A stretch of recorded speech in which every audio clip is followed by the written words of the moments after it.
नमस्कार, हिंदी शिखा चैनल में आपका स्वागत है। आज हम आचार्य नंद दुलारे वाजपेयी की आलोचनात्मक दृष्टि अथवा समीक्षा पद्धति पर चर्चा करेंगे।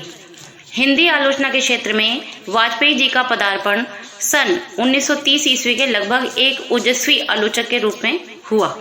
वाजपेयी जी ने छायावादी युग से लेकर नई कविता तक की आलोचना यात्रा तय करते हुए हिंदी आलोचना को नवीन दिशा प्रदान की। हिंदी आलोचना के इतिहास पर दृष्टि डालें तो द्विवेदी जी व मिश्र बंधु आदि के द्वारा प्रयुक्त समीक्षा पद्धतियों का समन्वित प्रयोग कर शुक्ल जी ने नवीन प्रौढ़ एवं शास्त्रीय प्रणाली का सृजन किया और नंद दुलारे वाजपेयी जी इसी समीक्षा प्रणाली को लेकर हिंदी आलोचना के क्षेत्र में अग्रसर हुए और एक नवीन समीक्षा पद्धति के युग का प्रारंभ किया।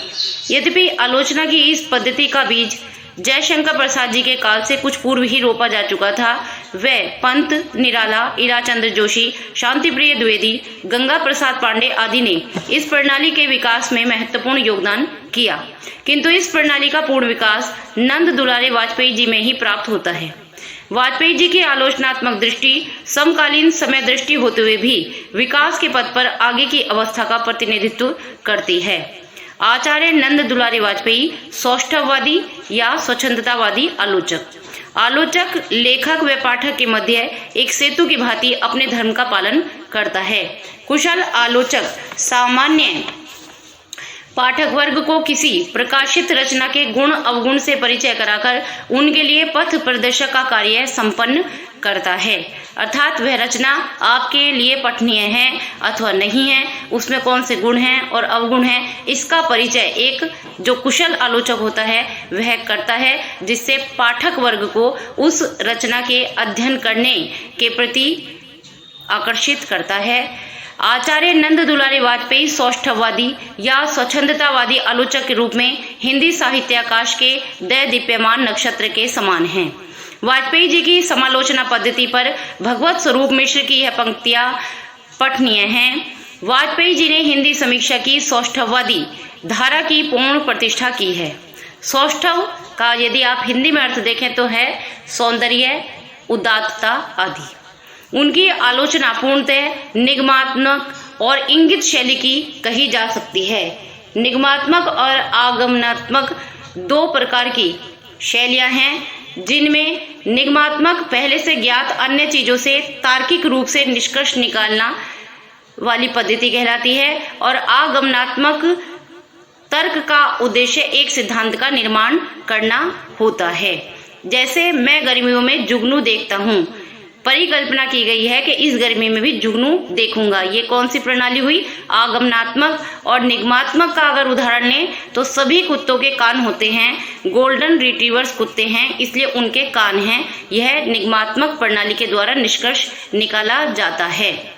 तो जो वाजपेयी जी हैं उनकी जो आलोचना है वो पूर्णतः निगमात्मक है, अर्थात जो पहले से सिद्धांत बना दिए गए हैं उनके आधार पर परिणाम निकालना। और इंगित शैली की, इंगित अर्थात संकेत कर देना, इस ऐसी शैली का प्रयोग उन्होंने अपने निबंधों के अंतर्गत किया है। उन्होंने भारतीय अलंकार शास्त्र से तथा पाश्चात्य समीक्षा शास्त्र से बहुत कुछ ग्रहण किया है और दोनों के समन्वित रूप का प्रयोग अपनी पद्धति में किया है। हिंदी की सौष्ठववादी आलोचना पद्धति भी रस सिद्धांत के व्यापक और विशद स्वरूप को अपनाकर चली है। रस सिद्धांत अर्थात प्रत्येक रस का एक स्थायी भाव अलग अलग निश्चित है, उसी की विभाव आदि संयोग से परिपूर्ण बाधा रहित प्रतीति ग्राह्य अवस्था रस कहलाती है। रस सिद्धांत के जनक आचार्य भरत मुनि 200 ईस्वी पूर्व माने जाते हैं। उन्होंने अपने ग्रंथ नाट्य शास्त्र में रस के विभिन्न अवयवों का विवेचन किया।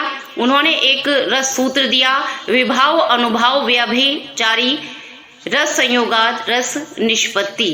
और इस जो सूत्र था, इस सूत्र पर 4 प्रमुख व्याख्याएं की गई, जिसमें भट्ट लोल्लट, भट्ट नायक, शंकुक और अभिनव गुप्त जो आचार्य थे उन्होंने इसकी व्याख्या की हैं।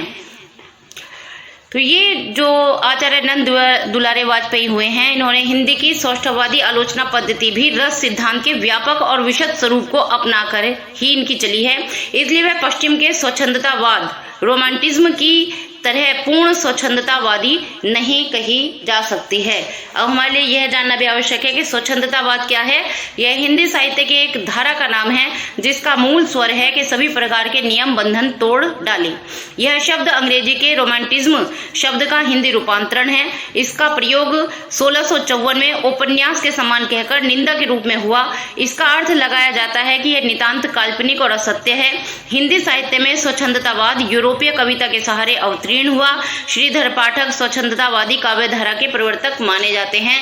अर्थात जो नंद दुलारी वाजपेयी हैं वो ना तो पूर्ण रूप से स्वच्छंदतावाद के समर्थक है और ना ही वो जो भारतीय रस सिद्धांत है पूर्ण रूप से उसकी जो पहले से समीक्षाएं पद्धतियां चली हैं उनके समर्थक है। उन्होंने एक समन्वित रूप अपनाया है, इसलिए मैंने इन्हें सौष्ठववादी कहना अधिक समीचीन समझा है। यह भगवत स्वरूप मिश्र जी का वाजपेयी जी की समालोचना पद्धति को लेकर निष्कर्ष है।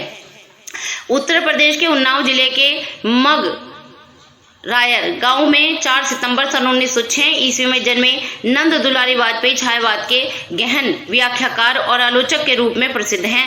जिस समय आलोचकों द्वारा छायावादी कवियों को एक विशिष्टवाद के घेरे में समेटे जाने के कारण छायावादी कवि कुंठा के शिकार हो रहे थे, उस समय वाजपेयी जी ने छायावाद की भावभूमि को पहचाना तथा छायावाद के साथ किए जा रहे आलोचकों के अन्याय को उजागर कर इसकी सम्यक परीक्षा और समीक्षा कर छायावाद को हिंदी काव्य के सुनिश्चित धारा के रूप में स्थापित किया। इस प्रकार छायावादी कवियों की रचनाओं को एक सक्षम आलोचक मिला और उनके साथ न्याय हुआ। वाजपेयी जी आचार्य रामचंद्र शुक्ल के पश्चात शीर्षस्थ आलोचकों में महत्वपूर्ण स्थान रखते हैं। वाजपेयी जी का विपुल रचना संसार है। इनके द्वारा रचित निबंध साहित्यिक विवेचन विमर्श शैली के अंतर्गत आते हैं। शिव कुमार मिश्र के अनुसार आचार्य वाजपेयी जी का समूचा समीक्षा कर्म एक जागरूक चिंतक की मेधावी प्रतिभा तथा प्रगति चिंता का प्रतिफल है। उनके चिंतन की मूलवर्ती जमीन वृहत सामाजिक तथा मानवीय सरोकारों की जमीन है और इसी जमीन से उन्होंने साहित्य कविता या कला की विवेचना की है। केवल सिद्धांतों या सैद्धांतिक आलोचना है कि उन्होंने उसके अंतर्गत व्यवहारिक आलोचना को अधिक महत्व दिया है। वाजपेयी जी ने अपने निबंधों में युग चेतना, नैतिक दायित्वों, मौलिक चिंतन, मनोवैज्ञानिक विवेचना को आधार बनाया है। वाजपेयी जी की प्रमुख आलोचनात्मक कृतियों का उल्लेख करें तो उसमें सर्वप्रथम हिंदी साहित्य 20वीं शताब्दी जो 1942 ईस्वी में प्रकाशित हुई। इसमें 4 पीढ़ियों के मूल्यांकन से संबंधित परंपरावादी, आदर्शवादी, स्वच्छंदतावादी, यथार्थवादी 20 निबंध मनोवैज्ञानिक विवेचना के आधार पर रचित हैं, संकलित किए गए हैं। दूसरी जो महत्वपूर्ण आलोचनात्मक कृति वाजपेयी जी की है वह है आधुनिक साहित्य जो 1950 ईस्वी में प्रकाशित हुई। इसमें छायावाद, प्रगतिवाद, प्रयोगवाद आदि हिंदी काव्य जगत के आधुनिक वादों से संबद्ध निबंध संकलित किए गए हैं। इसके बाद जो तीसरी महत्वपूर्ण आलोचनात्मक कृति है वह है जयशंकर प्रसाद 1939 से 1940 के बीच में प्रकाशित हुई और प्रसाद जी के द्वारा रचित विपुल साहित्य के विविध पहलुओं पर आधारित निबंधों को इसमें संकलित किया गया है।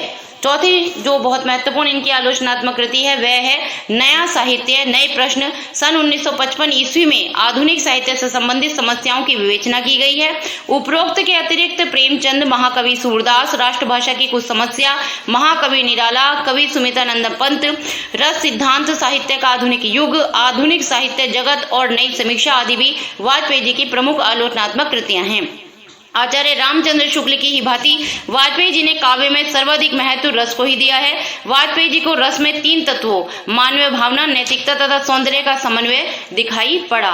वाजपेयी जी ने समीक्षा सिद्धांत को लेकर कोई पृथक ग्रंथ नहीं लिखा है, किंतु उनकी आलोचनात्मक कृतियों के आधार पर उनकी आलोचनात्मक दृष्टि व सिद्धांतों का स्वरूप स्पष्ट हो जाता है। ये वीडियो और बहुत लंबा हो सकता है, इसलिए इसको 2 भाग कर रहे हैं। ये प्रथम भाग यहीं पर समाप्त करते हैं। इससे अगला भाग में आपको इनकी समीक्षा पद्धति की क्या क्या विशेषताएं रही हैं, क्या क्या मुख्य आधार स्तंभ हैं, उसके विषय में चर्चा करेंगे। धन्यवाद।